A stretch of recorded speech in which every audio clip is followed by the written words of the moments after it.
நான் ஒரு புள்ளி விவரத்தை சொல்லுகிறேன்.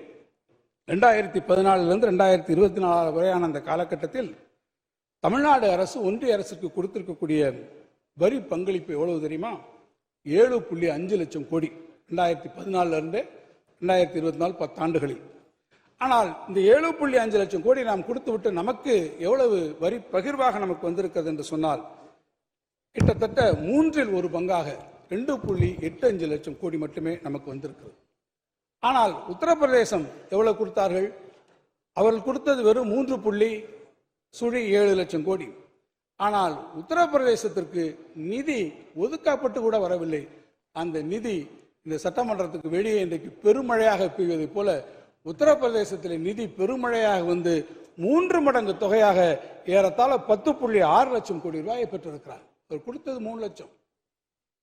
நம்ம ஊரில் சொல்லுவாங்களே, எல்லாம் போட்டு தடன்னு போட்டு எடுத்தால் எவ்வளவு ரூபா வருதுன்னு பார்த்தா அதில் அடிக்கிறோம். கேம்லிங்கில் கூட அப்படி வரல. ஆனால் 3 லட்சம் ரூபாய் 3 லட்சம் கோடியை கொடுத்து விட்டு 10 லட்சம் கோடி ரூபாய் பெறுகிறார் என்று சொன்னால் இது அப்பட்டமாக ஒன்றிய அரசு நமக்கு செய்யக்கூடிய மாபெரும் ஒரு ஓரவஞ்சனை என்பதை நான் இங்கே தெரிவித்துக் கொள்ள விரும்புகிறேன்.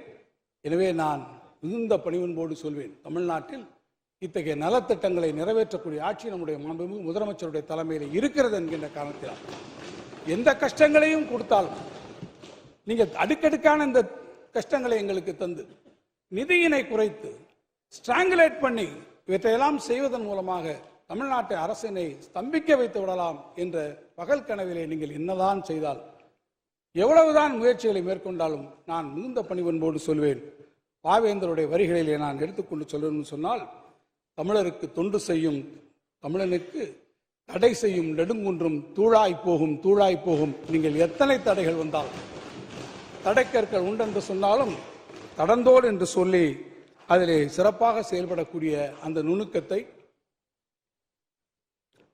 அந்த ஆற்றலை பெற்றிருக்கக்கூடிய நம்முடைய முதலமைச்சர் இந்த ஆட்சியின் சிறப்பை இன்னும் பல உயரங்களுக்கு அவர் எடுத்துச் செல்வார் என்பதை நான் இங்கே சுட்டிக்காட்ட விரும்புகிறேன்.